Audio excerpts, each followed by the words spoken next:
예, 저 소개받은 한국은행 결제연구팀에 근무하고 있는 김동섭 과장입니다. 오늘 말씀드릴 주제는 중앙은행 디지털 화폐인데요.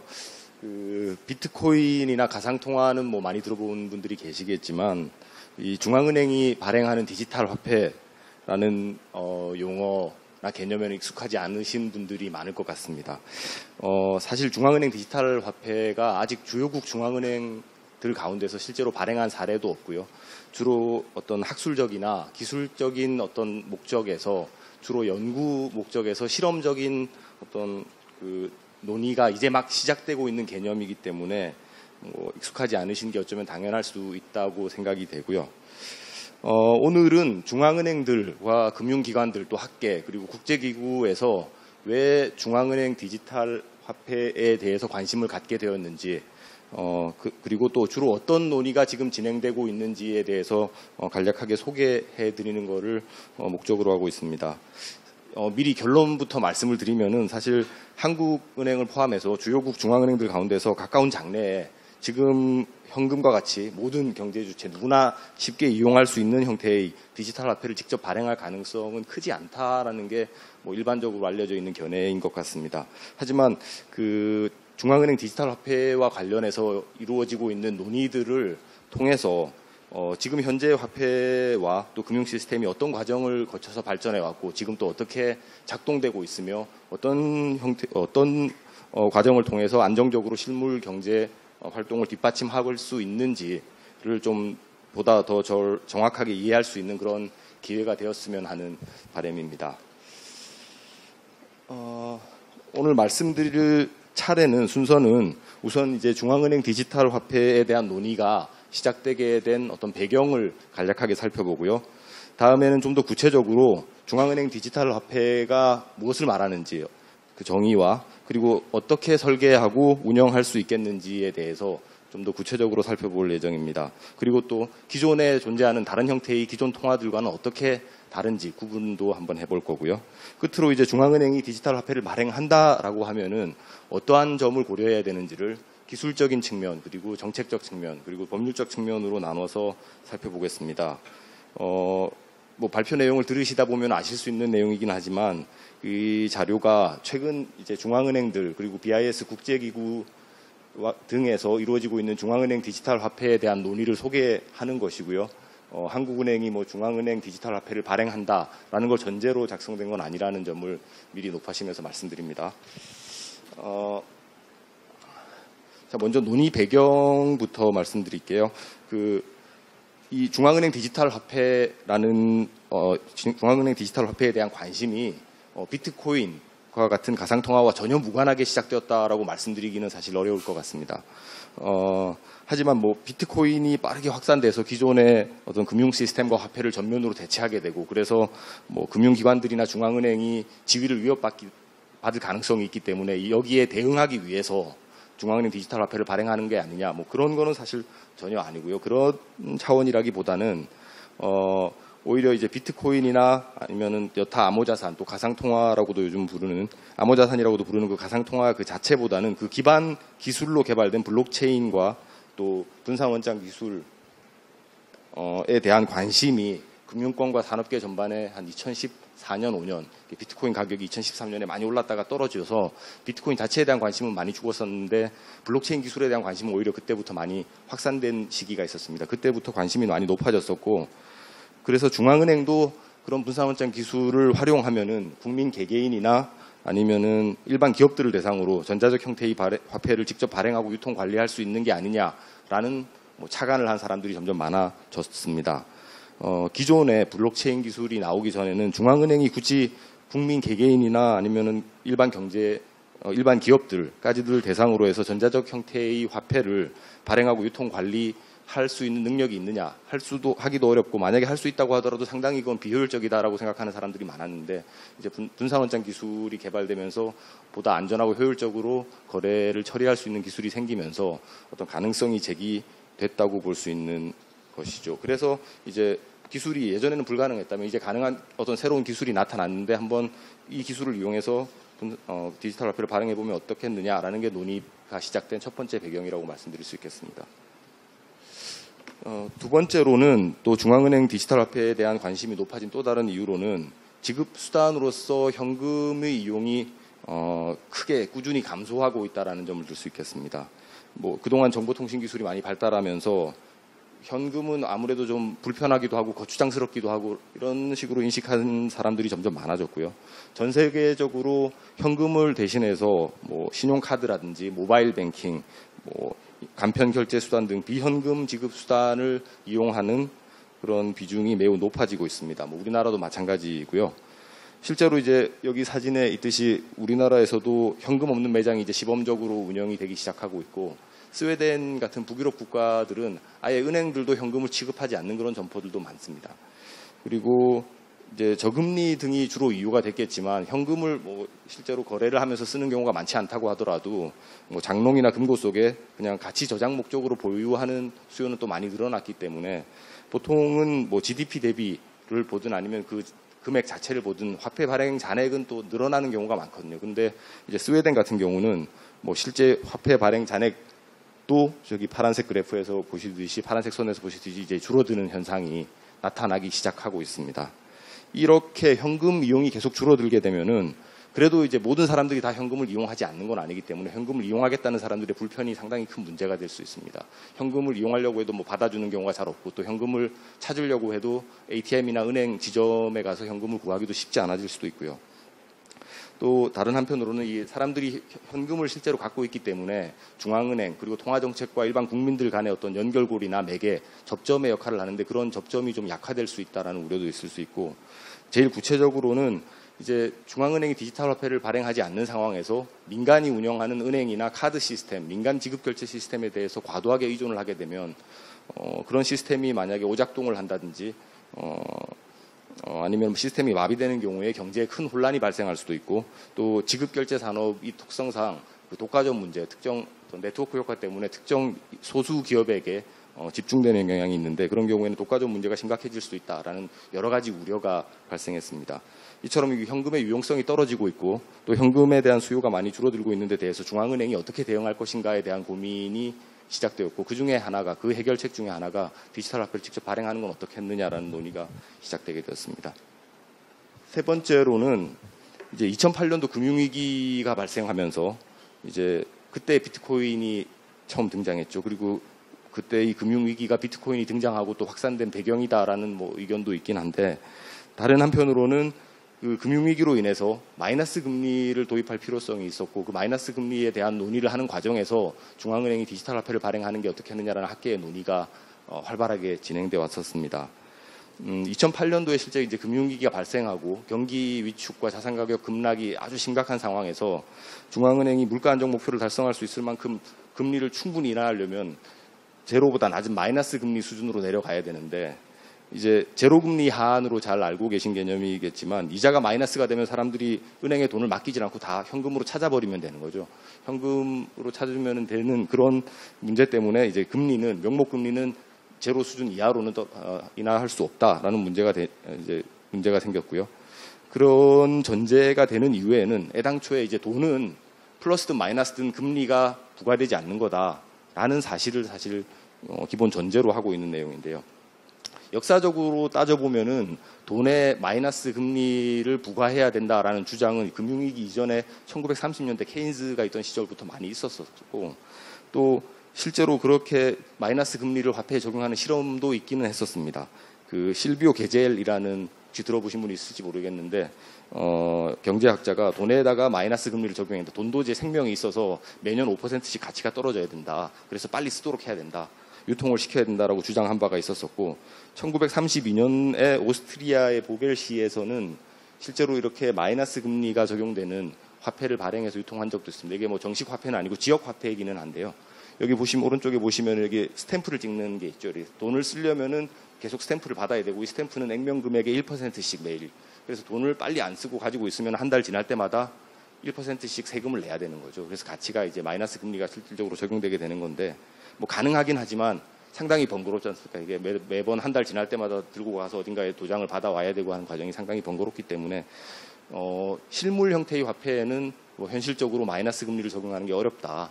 그러면은 그런 그 디지털 화폐를 발행한다면은 마이너스 금리를 보다 원활하게 적용할 수가 있고 그러면은 통화 정책을 보다 신축적으로 운영할 수 있을 것이다라는 주장이 학계에서 많이 있었습니다.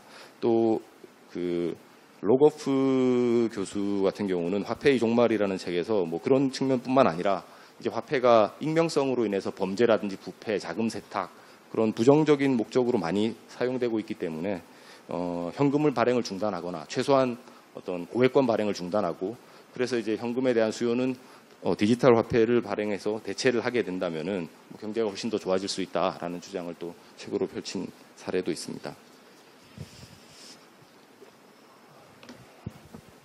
뭐 요즘은 잘 알고 계시듯이 미국 연준에서 계속 정책 금리를 인상을 하고 있고 한국은행도 거기에 따라서 금리를 올려야 되느냐 말아야 되느냐 논란이 되고 있는 상황이기 때문에 뭐 앞서 말씀드린 제로 금리라든지 뭐 양적 완화 같은 마이너스 금리는 사실 뭐 큰 이슈는 아닙니다.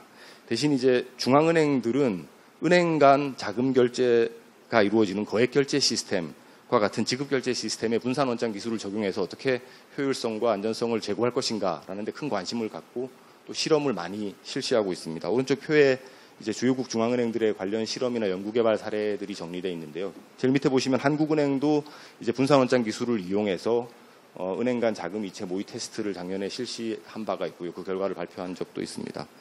다만 이제 이런 실험들은 기술적으로는 좀 유사한 측면이 있긴 하지만 뭐 디지털 화폐를 발행하겠다라는 의도에서 이루어지는 건 아니고 다만 말씀드린 것 같이 지급 결제 시스템의 효율성과 안전성을 이런 새로운 기술을 통해서 어떻게 제고할 수 있겠느냐 하는 방안을 모색하는 과정에서 연구 차원에서 이루어진 것이고요. 여전히 대부분의 중앙은행들은 뭐 가까운 장래에 중앙은행 디지털 화폐를 발행할 것이라든지 아니면 발행될 것이다라는 그런 가능성이 크지 않다라고 판단하는 게 대체적인 입장으로 알려져 있습니다.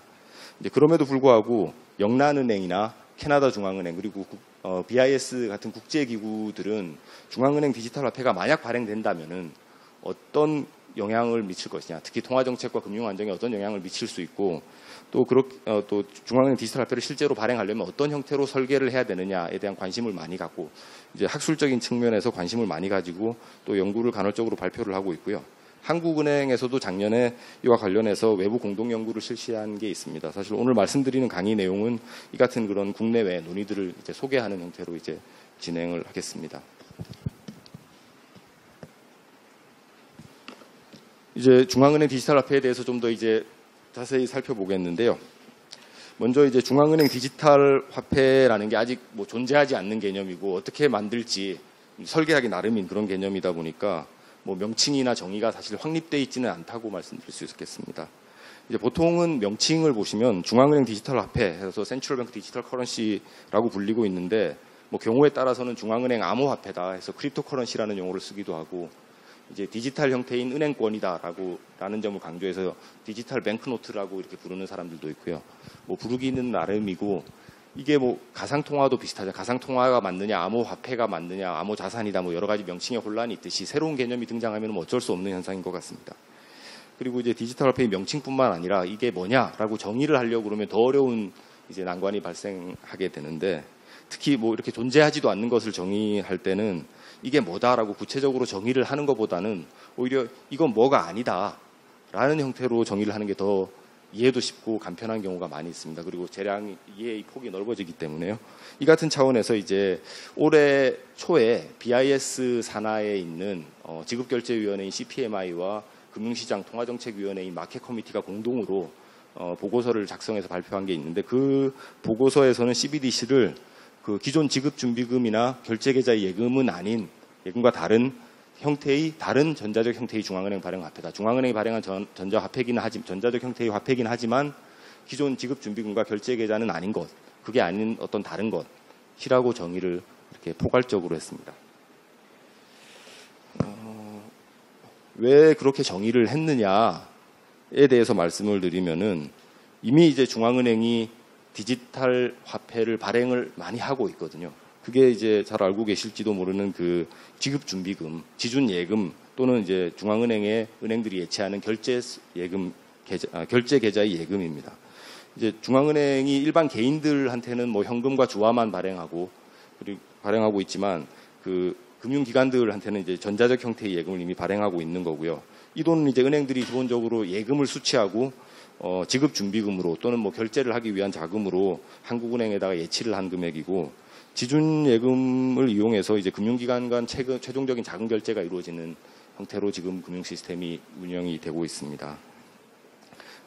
그리고 이제 금융기관들이 만약에 원하면은 이 지준 예금은 언제든지 제한 없이 현금으로 찾아서 고객들이 현금 인출을 요구할 때 줄 수 있는 거고요. 그렇기 때문에 뭐 사실상 중앙은행의 화폐고 또 현금으로 교환되기 전에는 디지털 형태로 존재하고 있는 화폐다라고 말씀을 드릴 수 있고, 밑에 한국은행 대차대조표를 간단히 보시면은 화폐 발행 잔액이 한 107조 원 정도 되고 은행들이 맡겨놓은 지준 예금이 한 45조 원 정도 되는 걸로, 그래서 45조 원 정도의 디지털 예금이 이미 발행되고 유통되고 활용되고 있는 상황입니다. 그리고 이제 밑에 보시면 뭐 통화안정증권 같은 것도 있는데, 통화안정증권은 현금이나 지준예금과 마찬가지로 중앙은행의 채무이기는 하지만 이거는 뭐 현금과 같이 돈으로 쓸 수는 없잖아요. 통화안정증권은 만기도 있고 딱 액면 금액이 정해져 있기 때문에 그런 그 특성으로 인해서 화폐라고 볼 수는 없고, 대신 이제 화폐뿐만 아니라 지준예금은 여러 가지 화폐적인 특성을 갖추고 있고 또 언제든지 화폐로 교환될 수 있기 때문에 중앙은행이 발행하는 화폐 센트럴뱅크 마니라고 이제 얘기를 하고 있습니다. 하지만 이제 중앙은행 예금은 디지털로 발행되는 중앙은행 화폐이기는 하지만 실제로 은행들 간의 결제에만 사용을 할 수 있지 뭐 일반 개인들한테 지급하는 데 사용할 수는 없기 때문에 이건 법정 화폐는 아니고요. 그런 차이가 있기는 합니다.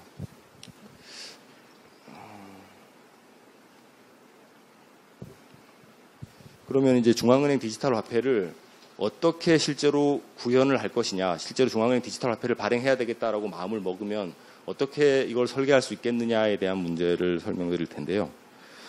제일 먼저 이제 선택해야 될 문제는 아마 발행 대상일 것 같습니다. 아까 방금 앞서 말씀드린 것처럼 중앙은행 예금과 마찬가지로 중앙은행 디지털 화폐도 금융기관들에게만 뭐 제한적으로 발행할 수도 있겠고, 이런 경우를 보통 이제 홀세일 CBDC라고, 그래서 거액결제용 또는 도매금융결제용 CBDC다라고 이렇게 명칭을 많이 부르는데요.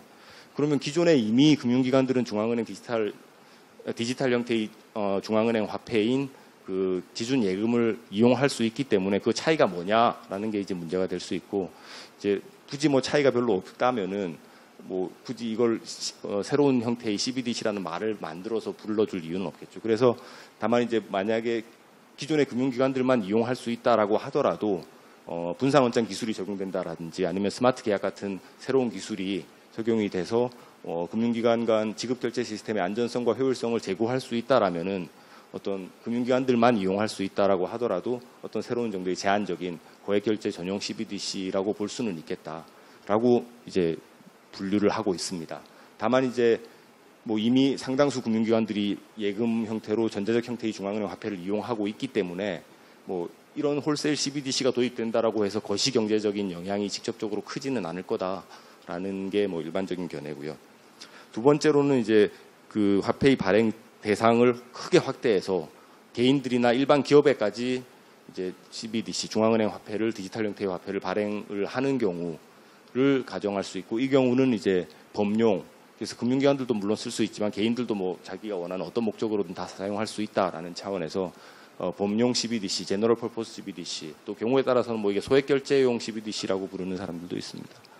이제 이런 범용 CBDC는 만약에 등장하게 된다라면은 기존 은행들이 제공하고 있던 요구불 예금 아니면 결제성 수시 입출식 예금의 강력한 대체제가 될 수도 있는 가능성이 있기 때문에 통화 정책이나 금융 안정에 상당히 큰 영향을 미치게 될 수가 있고요. 그렇기 때문에 어떤 형태로 발행하고 어떻게 유통 운영 관리할 것인가에 대한 좀 더 구체적인 고민과 검토가 필요한 주제라고 볼 수 있겠습니다.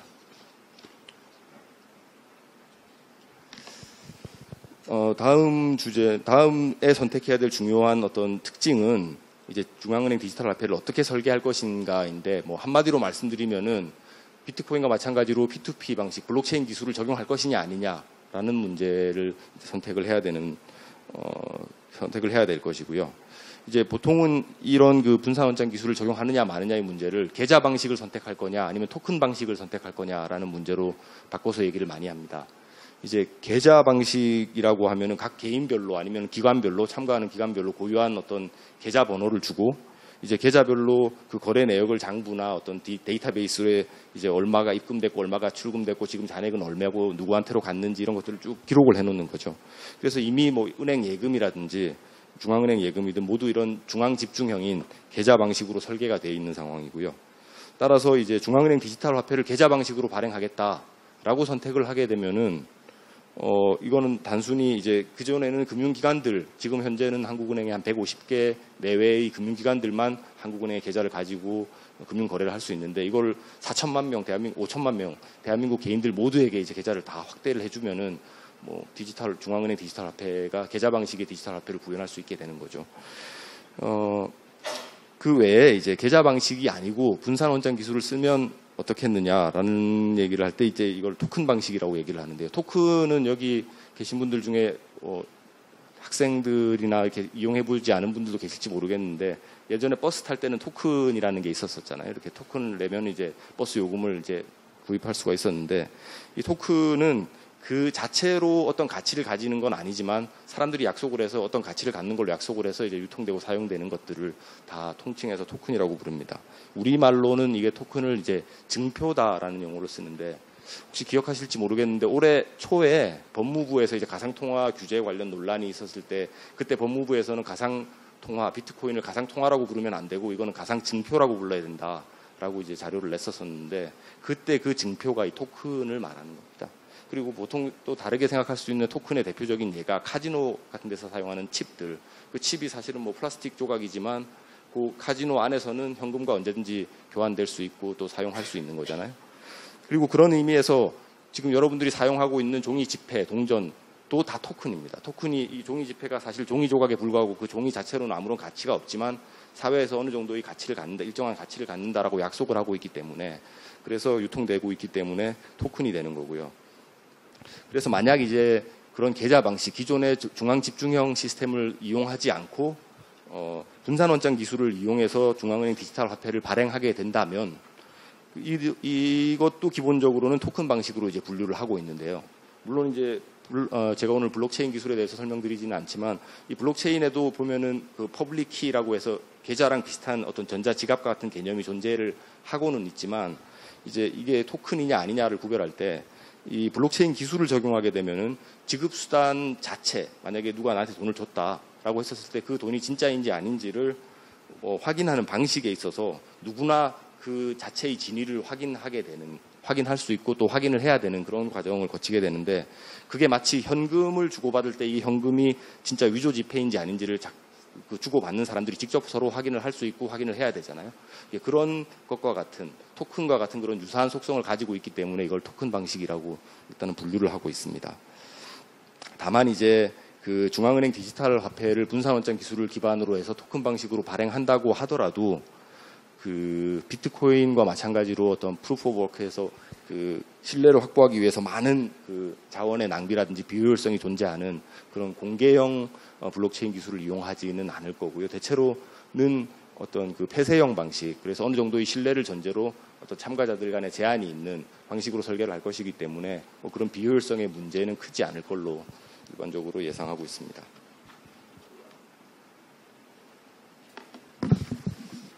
기타 뭐 중요한 어떤 고려 요인들이 또 많이 있는데요. 첫 번째로는 이제 운영 시간입니다. 지금 이제 중앙은행 예금 계좌가 이미 디지털 형태로 운영되고 있다라고 했었는데 그거는 이제 월화수목금 이렇게 영업일 중에 영업 시간 중에만 이제 운영을 하고 이제 보통 닫는 경우가 많은데 만약에 많은 사람들이 실제로 이용하게 되는 그런 범용 디지털 화폐를 발행한다면은 아무래도 연중 24시간 운영돼야 된다는 요구가 많을 거고 그걸 요구하기 위한 어떤 운영상의 여러 가지 어려움도 많이 증가될 수가 있을 것입니다. 두 번째로는 이제 익명성도 상당히 중요한 문제가 될 수 있는데요.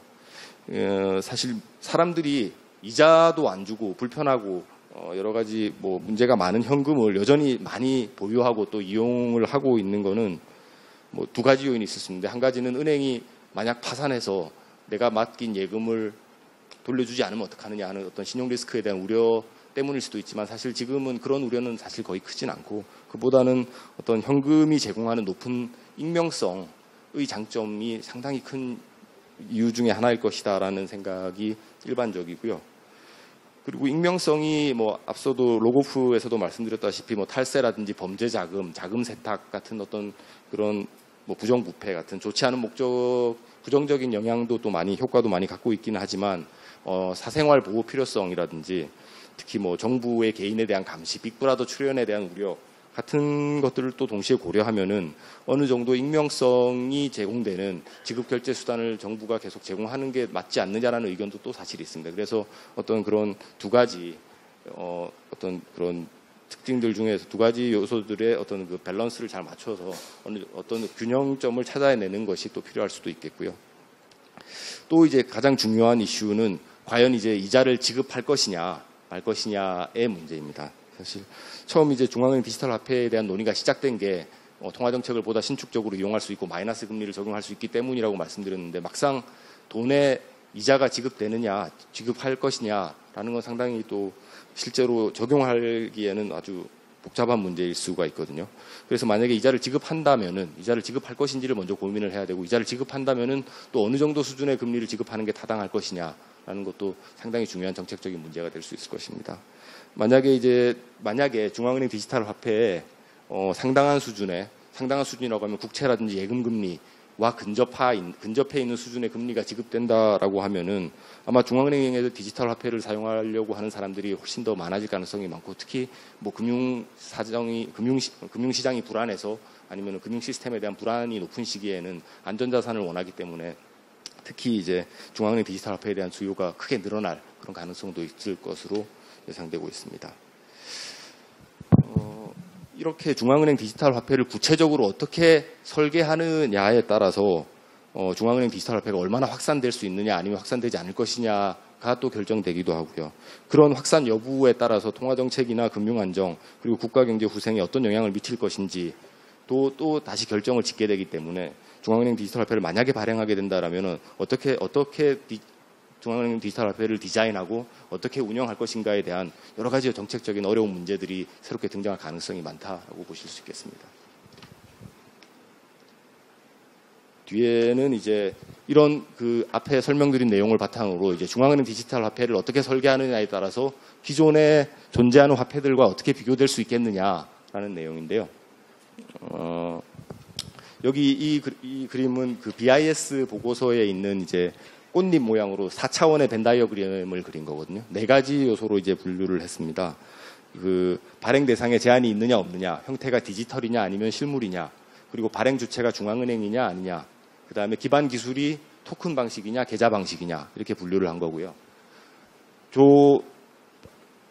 이렇게 타원형 모양 안에 있으면은 예 그렇다라는 거고 바깥에 있으면 아니요라는 형태로 이제 분류를 해본 건데. 제일 왼쪽 끝에 뱅크 디파짓 은행 예금이 있죠. 은행 예금 같은 경우에는 누구나 다 은행에 가서 계좌를 만들어서 이용할 수 있고 그래서 와이들리 액세서블 ES이기 때문에 거기 포함되고 디지털 형태죠. 은행 예금은 다 이제 은행에서 데이터베이스에서 전자적으로 관리를 하고 있기 때문에 하지만 중앙은행이 발행한 건 아니고 토큰 방식도 아니고 계좌 방식이기 때문에 딱 저 자리에 이제 은행 예금이 다 포함이 되는 거고요. 저 밑에 쪽에 보시면은 바깥쪽에 캐시가 저 밖에 있습니다. 중앙은행이 발행하기는 했고 토큰 방식이지만 그리고 누구나 이용할 수 있지만 디지털은 아닌 그리고 오른쪽 옆에 이렇게 선으로 쭉 삐져나와 있는 저 부분은 비트코인 같은 것들이죠. 비트코인은 토큰 방식이고 누구나 이용할 수는 있지만 또 디지털이지만 중앙은행이 발행하지는 않은 뭐 그런 형식으로 분류를 한 그림인데요. 이 가운데 있는 이 회색 부분이 이제 중앙은행의 디지털 화폐에 해당이 되고 CBDC, 저희가 지금 말하는 중앙은행 디지털 화폐는 제일 위쪽에 있는 디지털이고 센트럴뱅크가 중앙은행이 직접 발행했지만 토큰 방식이 아닌 계좌 방식으로 운영되는 그리고 특정한 금융기관들만 이용할 수 있는 기존의 지준 예금은 저 약간 옅은 회색으로 포함이 돼 있고 저거는 뭐 큰 관심이 아니고 이미 있는 거니까요. 저 밑에 있는 저 세 가지가 이제 저희가 중앙은행들이 요즘 관심을 가지는 그래서 발행을 할지 말지를 고민하고 있는 중앙은행 디지털 화폐들이라고 할 수 있습니다. 왼쪽부터 차례로 보시면은 중앙은행의 디지털 화폐인데 범용이고 토큰 방식은 아니라서 단순히 어떤 기존 예금 계좌 지금 150개 기관이 참가하고 있다고 말씀드렸는데 그거를 4천만 개로 확대하는 경우, 5천만 개로 확대하는 경우가 이제 제일 왼쪽이고요. 그 다음은 이제 토큰 방식으로 누구나 다 이용할 수 있게 하는 거. 그 다음에는 이제 토큰 방식이지만 기존과 마찬가지로 금융기관들만 이용할 수 있게 되는 이런 형태로 분류를 한 그림입니다. 이 다음 그림은 이게 세인트루이스 연방준비은행에서 최근에 나온 한 5월, 4월 정도에 나온 보고서에 있는 그림인데요. 똑같은 거예요. 이렇게 중앙은행 디지털 화폐를 기존에 있던 다른 우리가 알고 있는 화폐랑 어떻게 비교할 수 있을 것이냐. 근데 앞에는 이제 4차원의 벤 다이어그램 꽃잎 모양이었는데 이거는 그냥 3차원의 어떤 도형으로 어떤 스퀘어로 정육면체로 만들었죠.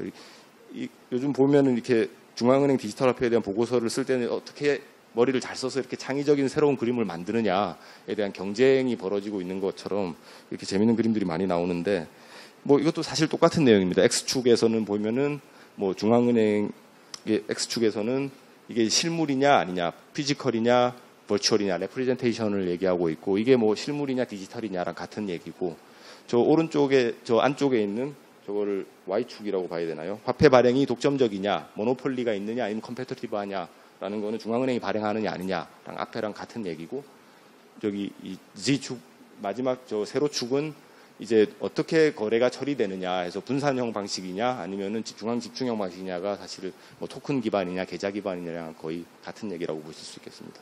빠진 게 뭘까요? 빠진 게 이제 누구나 접근 가능하냐라는 거죠. 사실 누구나 접근 가능하냐는 뭐 굳이 여기서는 분류를 안 했고 그러다 보니까 센트럴 뱅크 크립토 커런시가 사실 하나밖에 여기 포함이 안 되죠. 앞에서는 굳이 4개를 한 거는 이 중앙은행 디지털 화폐를 그 안에서 또 3가지로 나누기 위해서 새로운 하나의 설명축을 만든 거고 3가지로만 설명하면 이제 그거까지는 구별이 안 되는 하지만 뭐 기본적으로는 중앙은행 디지털 화폐의 개념 그리고 그 개념을 볼 때 기존의 화폐랑 어떻게 다른지를 비교해 볼 수 있는 그림이라고 말씀드릴 수 있겠고요. 이거는 뭐 약간 좀 여담일 수도 있는데 지금까지 이제 말씀드린 게 중앙은행 디지털 화폐가 만약에 발행된다면 어떤 모습과 특징을 갖게 될 것이냐에 대한 것이었고 또 만약에 이제 중앙은행이 지금은 계속 수십 년간 수백 년간 지폐와 주화를 계속 발행하고 있었는데 이제 블록체인 기술을 이용해서 토큰 기반으로 전자적인 형태의 화폐를 전 경제 주체 모든 사람들에게 발행을 한다라는 게 사실 좀 비현실적이다라고 생각하실 수도 있기 때문에 어떤 과거 중앙은행의 역사를 좀 되짚어 보면서 한번 제가 말씀을 드리고 싶었습니다. 이 과거 중앙은행 그리고 화폐의 초기 역사를 되짚어 보면은 근대 17세기에 그 암스테르담 은행이라는 게 있었는데요. 보통은 근대적인 중앙은행의 효시나 모태로 알려져 있습니다. 그 최초의 어떻게 보면 중앙은행 형태를 갖춘 공공은행이었는데 이 은행은 뭐 은행권을 발행하진 않았었거든요. 그때 초기의 중앙은행들은 실제로 지폐를 발행하진 않았습니다. 대신 이제 상인들이 주화를 입금해서 계좌를 만들고 계좌 예금을 해놓고 이제 상인들이 거래를 하면은 이제 그 계좌를 이체해주면서 지급 결제를 처리해주는 그런 식으로 초기에 중앙은행들이 많이 운영이 됐었고요. 물론 이제 그때는 인터넷 뱅킹이라든지 어떤 정보통신 기술이 없었기 때문에 이제 그때 네덜란드는 뭐 잘 아실지 튤립 매니아가 막 이런 튤립 버블이 일어났던 그 시기거든요. 그리고 이제 막 무역이 확 활성화되고 그리고 이제 동인도 회사, 네덜란드 동인도 회사 주식이 발행돼서 근대적인 주식 시장이 막 생겨나던 그런 시기였기 때문에 그런 거래가 이제 일어나면 뭐 부추를 사고 팔았다라든지 아니면 동인도 회사의 주식을 사고 팔았다라고 하면 실제로 사고 파는 사람들이 같이 손잡고 이제 은행에 가서 이제 내 계좌에 있는 돈을 이쪽 돈으로 옮겨주세요 이렇게 얘기를 하면은 이제 돈을 옮겨주는 형태로 그게 이제 그때 초기 중앙은행의 그 중요한 역할이고 기능이었었습니다. 그리고 이제 최초로 화폐를 발행한 것으로 알려져 있는 중앙은행은 스웨덴의 스톡홀름 은행인데 1661년이죠. 예, 61년이라고 돼 있네요. 그때 이제 화폐를 최초로 이제 지폐를 중앙은행의 그 전에도 동양이라든지 다른 데 뭐 지폐는 있었지만 중앙은행이 은행권으로 발행한 지폐는 이제 최초로 이제 스웨덴 중앙은행에서 스웨덴의 그 스톡홀름 은행에서 발행을 했었는데 이 은행은 화폐를 막 남발하다가 금방 파산해 버렸거든요. 파산하고 이제 그때의 후유증이 워낙 커서 앞으로 수백 년 동안 스웨덴은 화폐를 발행하지 않았습니다. 그냥 주화만 사용했었고요. 영란은행이 이제 최초의 중앙은행이다. 실제 근대까지 남아있는 현재까지 남아있는 최초의 중앙은행이다라고 알려져 있는데 영란은행도 처음부터 현금을 발행했던 건 아니고 굳이 원하면은 이제 지금 어떤 수표 써주듯이 이렇게 수표를 써줘서 그걸 이용할 수 있도록은 해줬지만 지금과 같은 규격화된 형태의 지폐를 발행한 거는 영란은행이 설립된 지 한참 이후의 일이었었습니다. 그런 것처럼 이제 중앙은행이라고 해서 뭐 반드시 어떤 지폐를 발행해야 된다라고 라고 사실 볼 수는 없고요. 역사를 되짚어 보면은 기술이나 사회 경제 여건이 변화한다면은 거기에 맞춰서 중앙은행이 화폐를 발행하고 또 유지 관리하는 방식도 또 달라질 수밖에 없겠지만 없을 거라고 일단 말씀을 드릴 수 있고요. 하지만 그렇다고 해서 새로운 기술이 생겨나고 유행한다고 해서 또 다른 데서 많이 쓴다고 해서 반드시 그걸 무조건 다 중앙은행이 수용해서 똑같이 새로운 화폐를 발행해야 되는 것도 또 아닙니다. 그렇기 때문에 중앙은행이 이제 디지털 화폐를 발행하려면은 이제 그런 결정을 하기에 앞서서 기술적인 측면, 정책적인 측면에서 어떤 영향이 있을 것인가, 법률적으로 문제가 있을 수 있느냐라는 점들을 다각도로 검토하고 충분히 검토를 해서 이제 발행하는 것이 충분하다라는 인식이 확산됐었을 때만 디지털 화폐를 발행할 수 있는 것이고 그런 그 검토 과정에서 어떤 논의들이 이루어지고 있는지를 마지막으로 이제 설명을 드리겠습니다. 첫 번째 고려 사항은 기술적인 이슈인데요.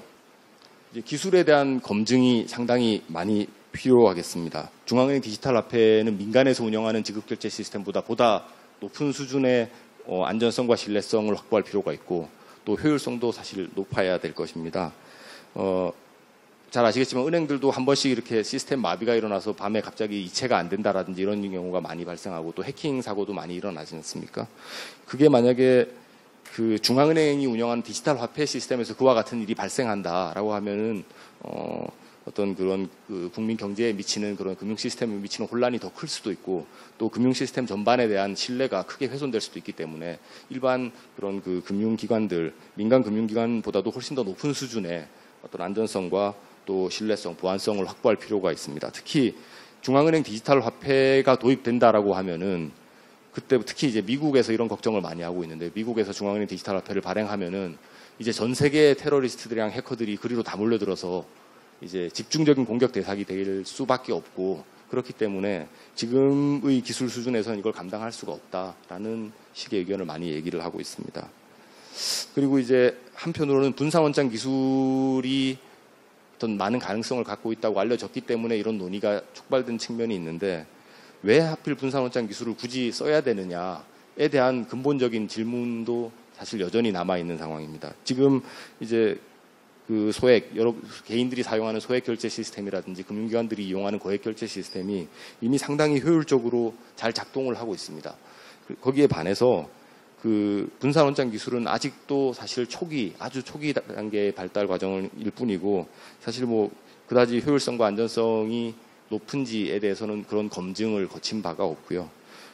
그동안 이제 민간이나 중앙은행에서 분산원장 기술을 실제로 기존의 여러 시스템에 적용해보는 실험들을 많이 했었는데 그 결과들을 보더라도 대체적으로 현행 시스템의 효율성이라든지 신뢰성에는 크게 미치지 못한다. 그리고 안전성도 잘 모르겠다. 특히 이제 확장성이 많이 부족하기 때문에 실제로 적용하는 게 어렵겠다라는 의견들이 아직 많은 수준입니다. 그리고 이제 분산원장 기술을 도입한다고 하더라도 발전이 됐다고 하더라도 기존의 시스템 그리고 여러 다른 분산원장 시스템들 간의 호환성은 어떻게 확보할 것이냐. 그리고 이제 분산원장 기술을 여러 단체나 업체에서 다양한 형태로 표준을 개발 중에 있는데 이 중에 어느 하나를 선택할 수 있겠느냐. 그리고 특정 기술에만 유리하지 않도록 기술적 중립성을 어떻게 확보할 것이냐라는 문제도 상당히 복잡한 문제를 많이 제기할 가능성이 있을 것 같습니다. 다음 주제는 이제 정책적인 이슈로 통화정책 측면하고 금융안정 측면에서 중앙은행 디지털 화폐를 발행 여부와 관련해서 고려해야 될 어떤 주요 이슈들인데요.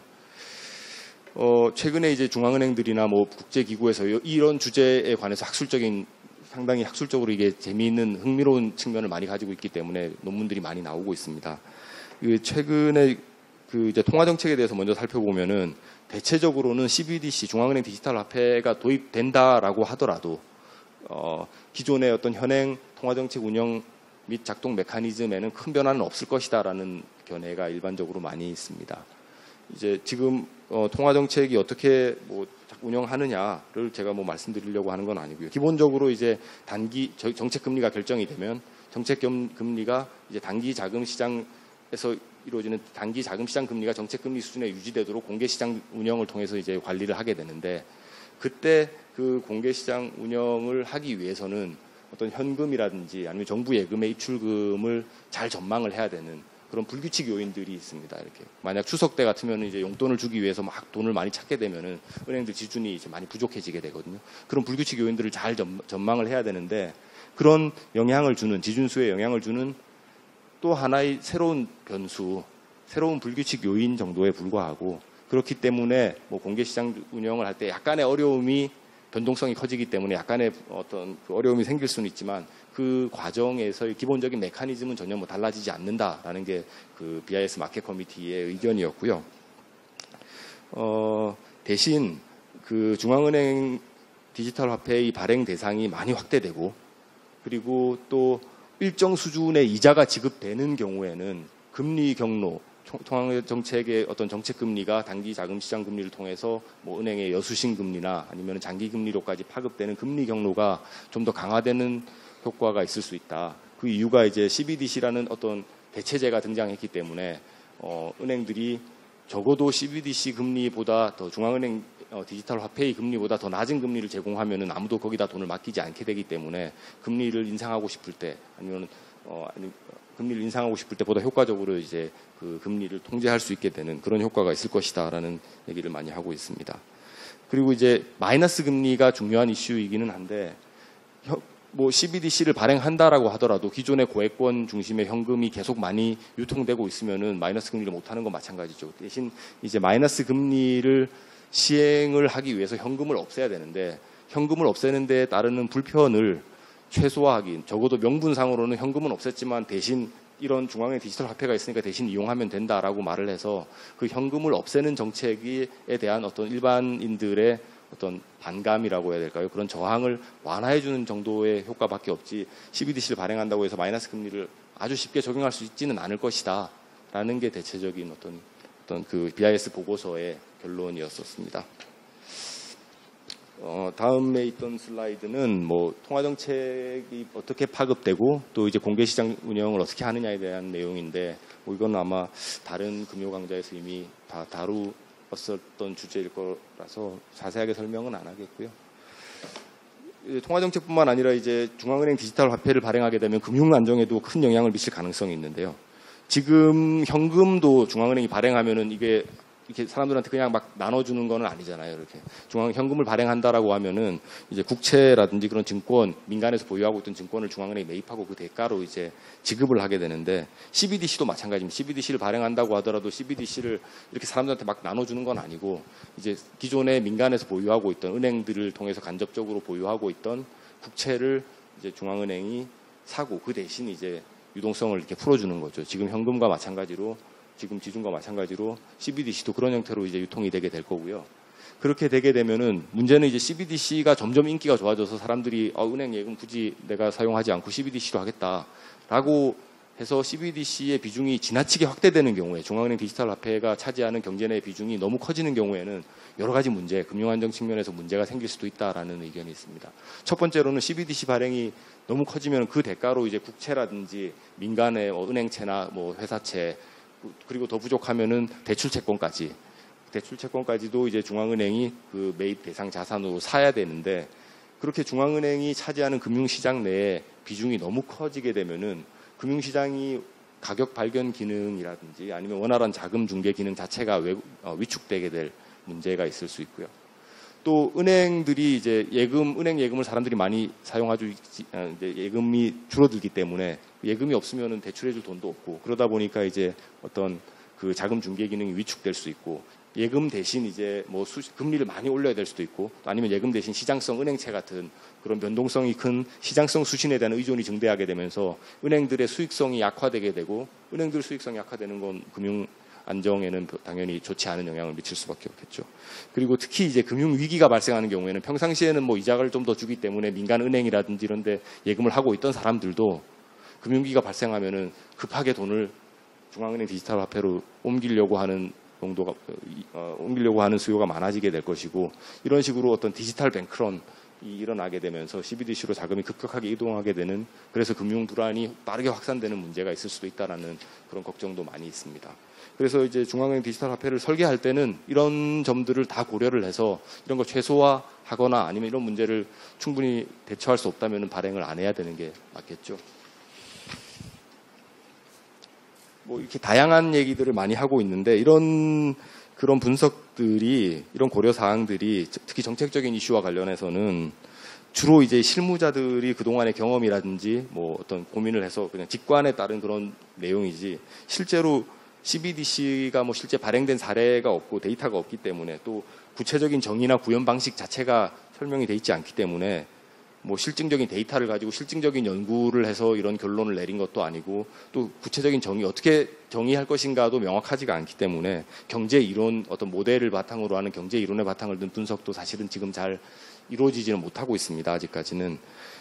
대신 이제 최근에 나왔던 자료로는 그 영란은행에서 이제 거시경제 모형을 이용해서 이론적인 분석을 한번 한 게 있고 또 작년에도 저희 한국은행에서도 외부 공동 연구를 통해서 어떤 그 경제 모형을 통해서 CBDC를 발행하는 경우에 경제가 어떻게 바뀔 것인가에 대한 어떤 연구를 하긴 했었는데 아직 현재 단계에서는 좀 어떤 지나치게 단순화되어 있는 단순화하기 위한 가정을 이제 모델 경제 이론 분석 기존의 이론 분석 틀에 CBDC를 반영하기 위해서는 지나치게 좀 단순화된 가정 어떻게 보면 비현실적인 가정에 의존할 수밖에 없는 그런 문제들이 있기 때문에 이런 부분에 대한 연구들은 향후에 좀 더 많이 이루어져야 될 것으로 생각됩니다.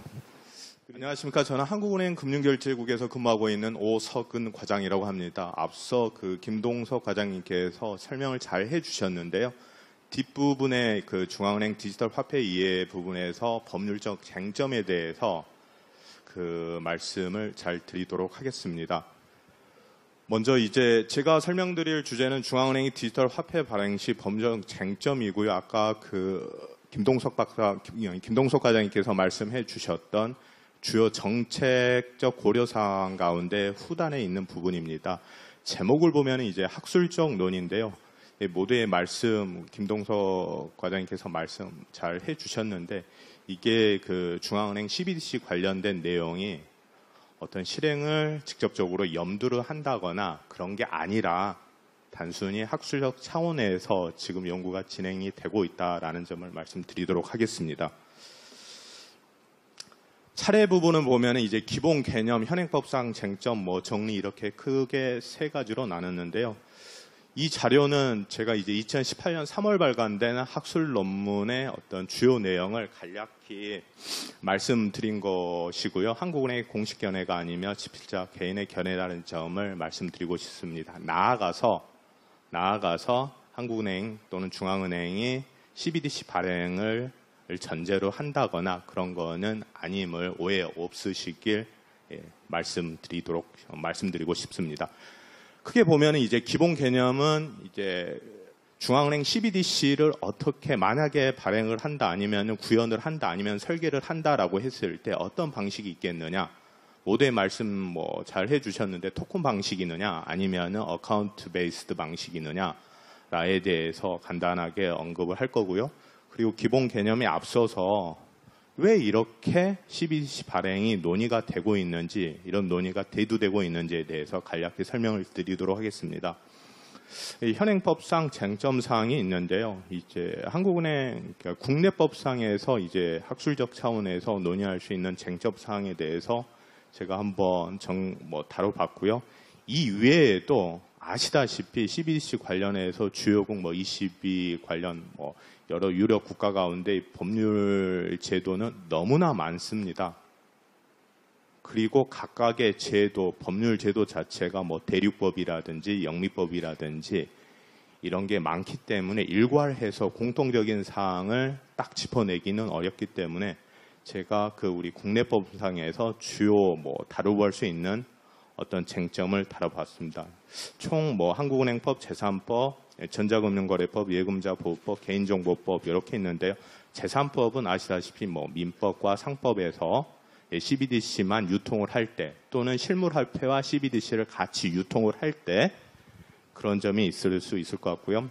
그리고 한국은행법 같은 경우는 법적 근거가 뭔지 아니면 민관과 거래를 할 수 있는지 왜냐하면 한국은행은 은행의 은행이다 보니까 개인과 아니면 법인 또는 기업과 직접적으로 거래를 할 수 있는지가 문제시 될 것 같고요. 전자금융거래법 같은 경우는 여러분들 다 전자화폐 아시잖아요. 보면은 외국 같은 경우 보면은 전자화폐 홍콩 가니까 오이스터 카드 영국에서도 블라블라 카드가 있는데요.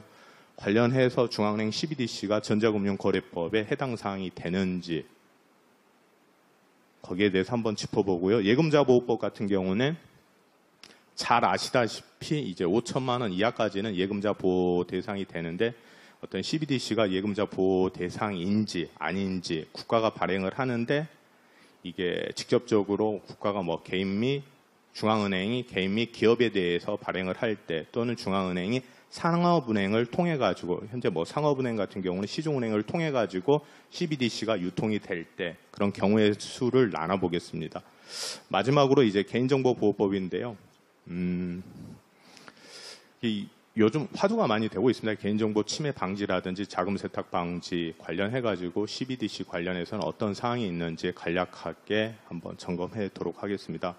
마지막으로 정리 부분에서는 이 모든 거는 지금 중앙은행 CBDC라는 것 자체가 실물화폐가 아니라 전자화 또는 디지털화 됐다는 걸 전제로 하고 있는데 과연 기존의 법제 자체를 우리가 생각하고 있는 거는 포커스잉이 실물화폐를 전제로 하는 겁니다. 모든 뭐 금융제도라든지 그런 거를 실물화폐를 염두를 해두고 베이스를 두고 하는 건데 중앙은행 CBDC는 디지털화, 전자화 되고 있는데 그러한 기존의 법제를 CBDC 발행을 이제 엄밀하게 규율을 할 수 있는지에 대해서 한번 고민할 필요가 있겠다라는 건데요. 결론부터 말씀드리면은 기존의 어떤 금융제도 가운데 실물화폐를 염두를 해둔 기존의 법제 자체를 중앙은행 CBDC 발행 및 유통에 그대로 적용하기는 좀 어렵지 않느냐, 곤란하지 않겠느냐라는 게 이제 마지막 설명드리도록 하겠습니다.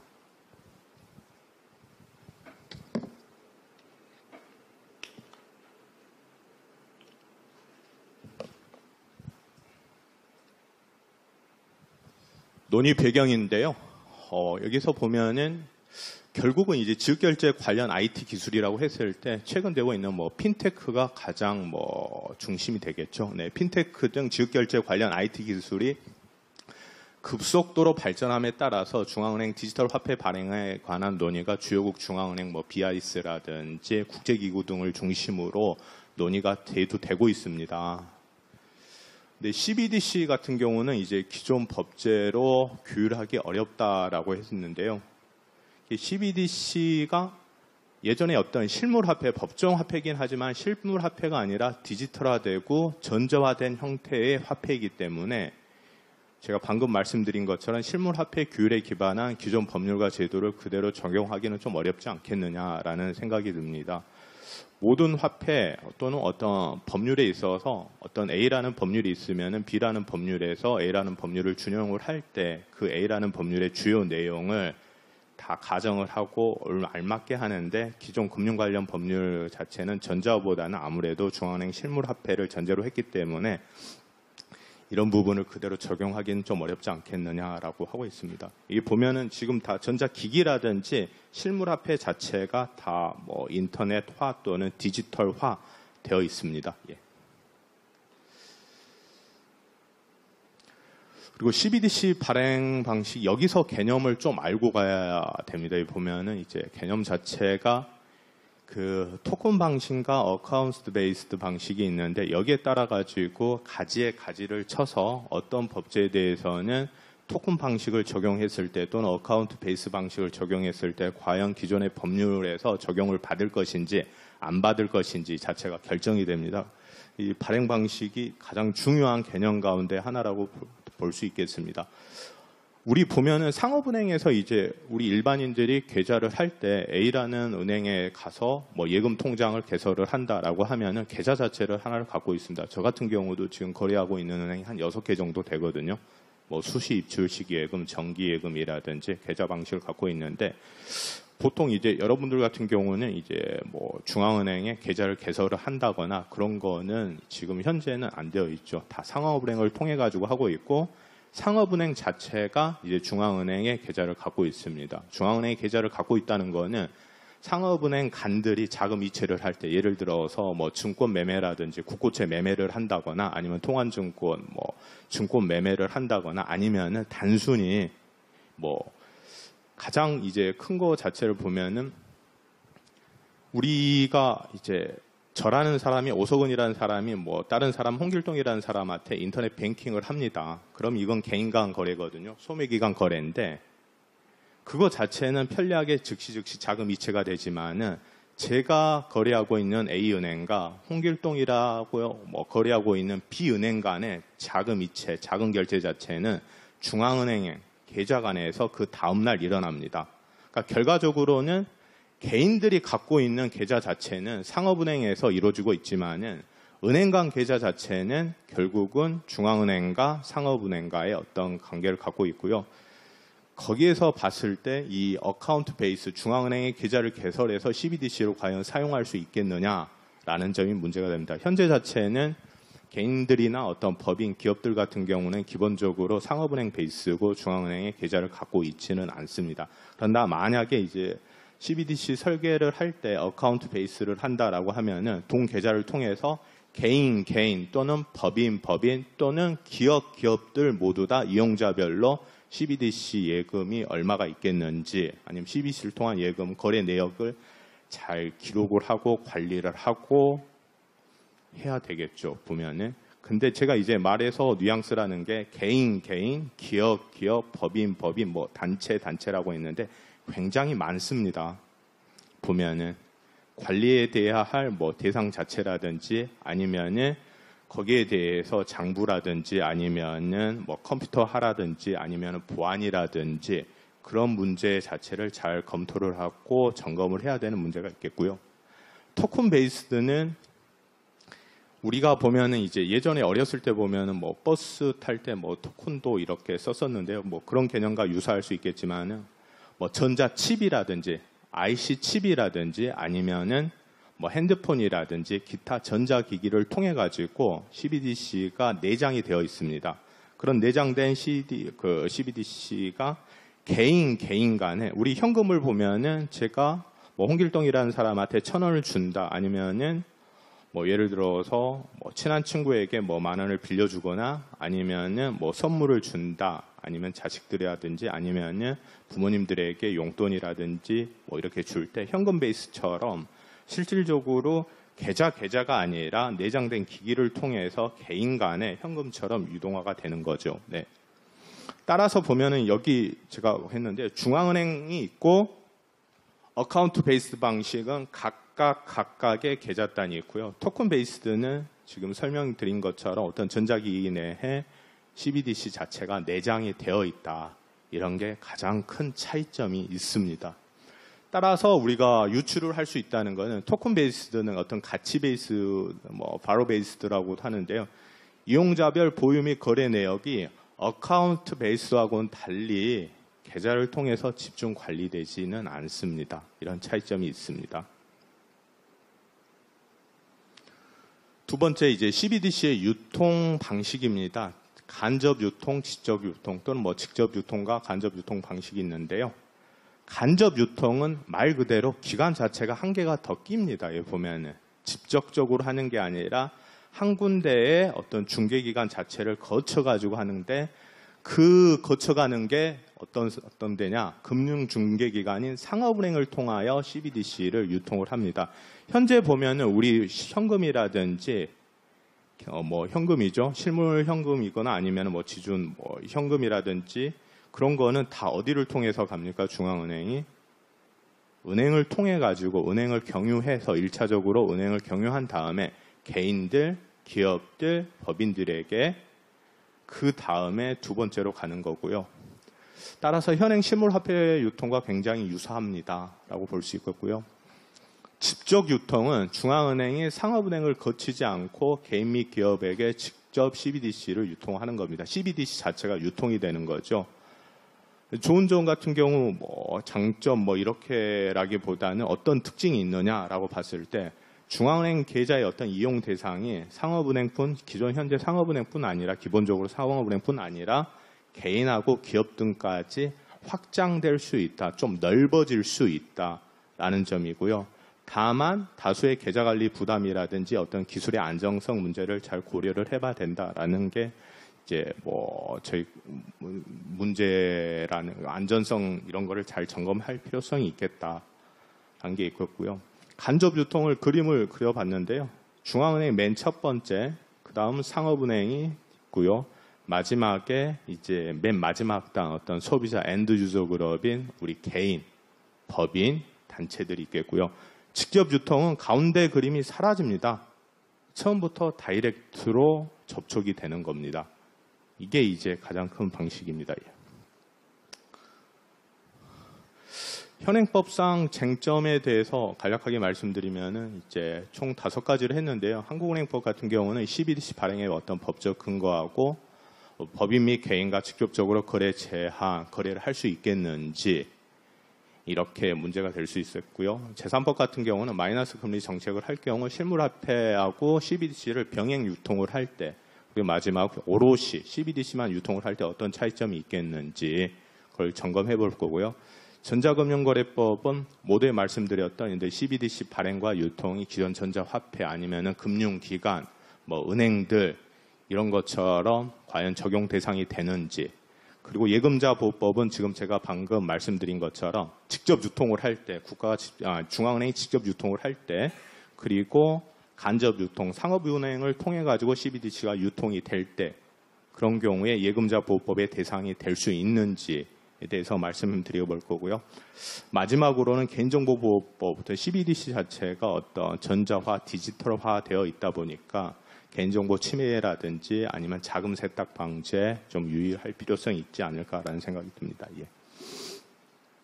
한국은행법 같은 경우는 이제 그 CBDC 발행의 어떤 법적 근거에 대해서 한국은행법 제49조예요. 한국은행의 어떤 권정 등은 여기서 문제되는 거는 이제 어떠한 규격, 모양, 권정의 한국은행권도 발행할 수 있다라고 하는데, 이 어떠한 규격, 모양, 권종에 대해서 이 CBDC가 포함이 되는지는 이제 견해가 좀 나눠지는 걸로 볼 수 있겠습니다. 보면은 소국설 같은 경우는 동조항은 한국은행의 어떤 도항과 권종에 대해서 좁게 해석하는 조항이다.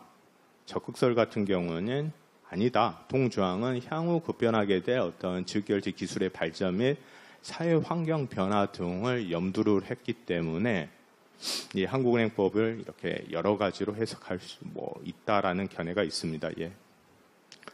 그리고 제일 중요한 게 이제 법인 및 개인과의 직접 거래가 가능하느냐라고 했을 때 민관과의 거래를 이제 한은법 제79조에서는 제한을 하고 있습니다. 이제 법인이나 개인과 예금 또는 대출 거래를 하거나 그럴 수는 없고, 또한 법인이나 개인의 채무를 표시하는 증권을 매입할 수 없다. 다 알고 계시죠? 보면은. 따라서 간접 유통 방식이 아닌 상업은행을 통해서 CBDC가 유통되는 게 아니라 CBDC를 다이렉트로 직접 유통을 할 경우에는 동조항에 따라서 제한될 소지도 있겠다라는 거고요. 제3법 같은 경우는 마이너스 금리 적용을 할 때 실물화폐 병행 유통 시를 보면은 은행 예금자 같은 경우는 조금의 어떤 수수료를 다소 지급하더라도 CBDC를 예금으로 유지를 선호하는 사람들이 있을 것 반면, 현금을 아무래도 선호하는 사람들 같은 경우는 자기의 어떤 본인 금고 등을 통해서 개인 보관을 하게 되는 거고요. 결국은 이제 개인들의 자기 선택권의 문제로 귀결되겠다. 나는 어떤 걸 더 선호한다, 나는 어떤 걸 더 선호한다에 따라서 결론은 달라지겠죠. 근데 CBDC만 유통을 할 경우에는 모두 우리 그 CBDC만 오롯이 유통할 경우에는 그 재산권과 관련된 그 내용과 한계는 이제 법률로 정할 필요가 있겠다라는 견해가 있습니다. 전자금융거래법은 이제 뒤에 보면은 이제 전자금융거래법 제2조 15 보면은 전자화폐란 말은 여기서 가나다 뭐 블라블라 다음 항목의 요건을 갖춘 것을 말한다라고 하고 있는데요. 첫째, 이제 대통령이 정하는 기준 이상의 지역 및 가맹점에서 이용될 것이라고 했는데, 제가 이제 살펴본 바로는 2개 이상의 광역자치단체와 500개 이상의 가맹점에서 이용될 거고요. 다조항이 이제 구입할 수 있는 재화 또는 영역의 범위가 5개 이상으로서 대통령령이 정한 업종수 이상일 것이다. 5개 업종 이상이고요.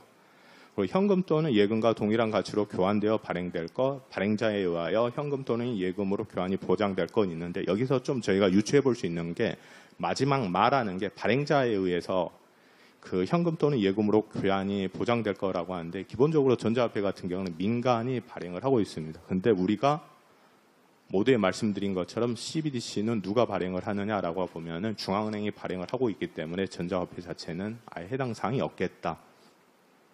두 번째, 이제 전자금융업자에 해당되느냐라고 보면은 현재 전자금융업자라는 거는 말 그대로 기업체입니다. 뭐 피지업체라든지 아니면은 선불전자 기업업체라든지 그런 업체를 말하고, 금융회사 같은 경우는 상업은행, 뭐 신용카드사라는 뭐 그런 회사인데 중앙은행은 둘 다 해당되지 않습니다. 결과적으로 현행법상 뭐 전자금융법 거래 적용에는 해당되지 않겠다라는 거고요. 예금자 보호 같은 경우는 어떻게 되겠느냐? 결론은 거의 똑같은데요. CBDC의 직접 유통, 중앙은행이 예치한 CBDC 예금은 아무래도 이제 국가가 지급 보증한 것으로 해석될 수 있기 때문에 예금자 보호법상의 적용 대상이 아니다라는 보는 경향가 있고요. 반면 간접 유통을 할 경우에는 어디를 통해서 유통이 된다? 상업은행을 통해서 유통이 되고 있기 때문에 예금자 보호법상의 보호 대상에 포함이 되지 않겠느냐라는 겁니다. 한번 예금자 보호법은 제가 이제 좀 파산, 예금을 지급할 수 없는 상황에 대처하기 위해서 예금자 등을 보호하고 금융제도의 안전성을 유지한다라고 하는 게 기본 목적인데요. 그렇기 때문에 CBDC 직접 유통할 경우에는 국가가 지급 보증한 것으로 해석될 수 있다. 그래서 예금자 보호법의 적용 대상이 아닐 것 같다. 내 상업은행 같은 경우에는 예금자 보호법의 대상이 될 수 있겠다라는 거고요.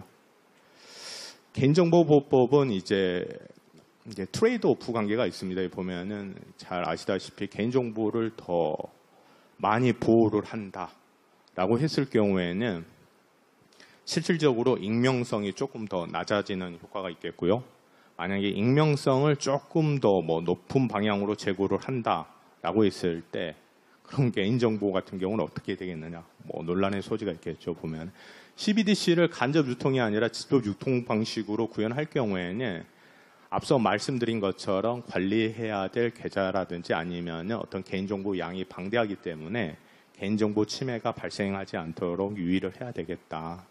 마지막으로 어떤 CBDC를 익명성을 반면 제고하는 방향으로 설계를 한다라고 하면 거꾸로 자금 세탁 방지 등 범죄 행위 활용 가능성이 유의해야 되겠다라는 게 지금 그 CBDC 관련해서 국제기구라든지 아니면은 여타 중앙은행에서 뭐 논의가 되고 있는 어떤 주요 쟁점 가운데 하나입니다.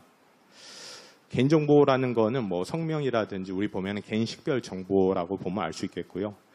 현재 보면 이제 특정금융정보법이라든지 범죄수익 규제법에 보면은 이제 자금 세탁 행위야 뭐 공중 협박 조달 행위 자체를 규제하고 어떤 투명한 금융거래 질서를 확립을 하기 위해서 자금 세탁 아니면 불법 자금 세탁 방지를 하지 말아라 규제를 한다라고 되어 있습니다. 마지막으로 이제 결론 부분인데요. 짧게 지금 제가 소개를 시켜드렸었는데 실물화폐는 결국은 중앙은행 플러스 실물 현물입니다. 근데 CBDC 같은 경우는 중앙은행과 디지털화, 중앙은행은 똑같지만 전자화되어 있기 때문에 그 앞서 말씀드렸던 어떤 기존의 어떤 방금 말씀드렸던 어떤 제도라든지 어떤 규제, 제도, 법제 자체를 그대로 다 적용하기는 곤란하지 않겠느냐. 딱 기억해야 될 거는 전자화되어 있다. CBDC 같은 경우는 디지털화되어 있다. 라는 게 핵심이고 그것만 아시면 되지 않을까라는 생각이 듭니다. 이상 그 법률적 쟁점 사항에 대해서는 마쳤고요.